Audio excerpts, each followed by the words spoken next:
Oke, baik. Assalamualaikum warahmatullahi wabarakatuh. Hari ini kita masuk ke pertemuan yang ke-11 ya, yaitu tentang informasi keuangan.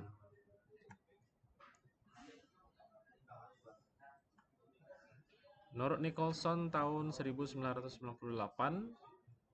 kegunaan utama informasi dalam pengambilan keputusan adalah untuk mengurangi unsur ketidakpastian. Oke, jadi informasi keuangan itu gunanya untuk mengurangi unsur ketidakpastian, ya. Laporan keuangan dan laporan tahunan yang merupakan puncak dari pembelajaran tentang akuntansi, terutama mengenai laporan keuangan dan tata kelola perusahaan, merupakan media komunikasi dengan pihak di luar perusahaan. Kedua jenis laporan tersebut menyediakan informasi tentang perusahaan kepada pihak luar. Laporan-laporan yang dihasilkan oleh sistem informasi manajemen digunakan oleh pihak internal perusahaan.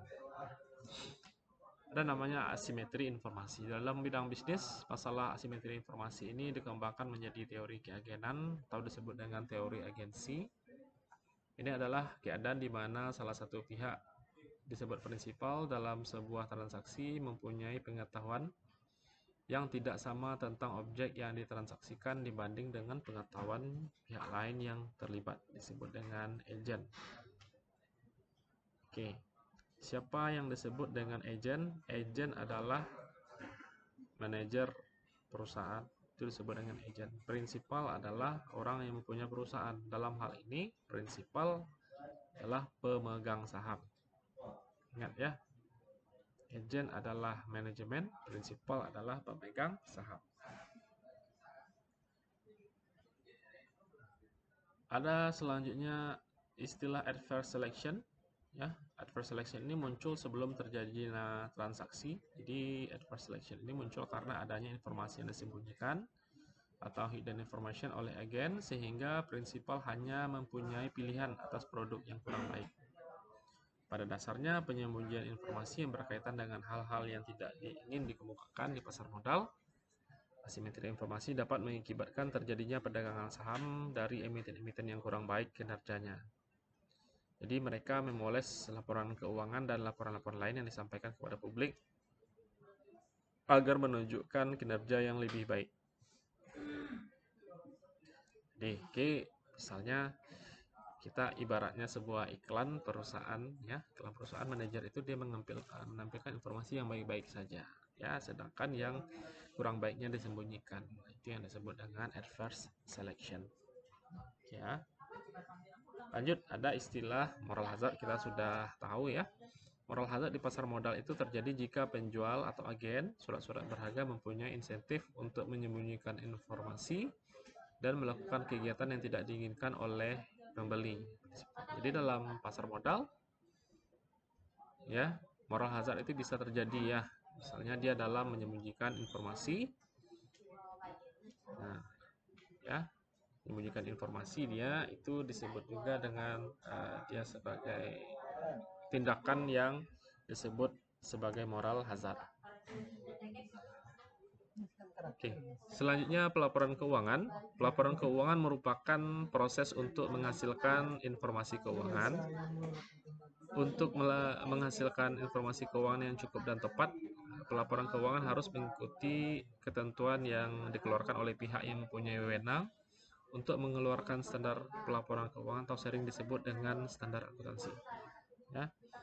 Jadi standar akuntansi itu ya dalam di Indonesia disebut dengan standar akuntansi keuangan, ya.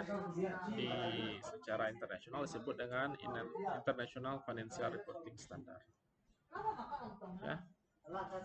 Selanjutnya, tujuan pelaporan keuangan yang bersifat umum adalah untuk memberikan informasi tentang suatu entitas, ya.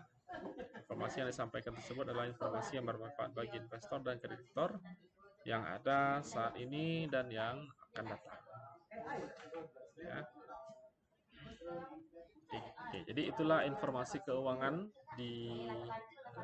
yang bisa kita pelajari ya.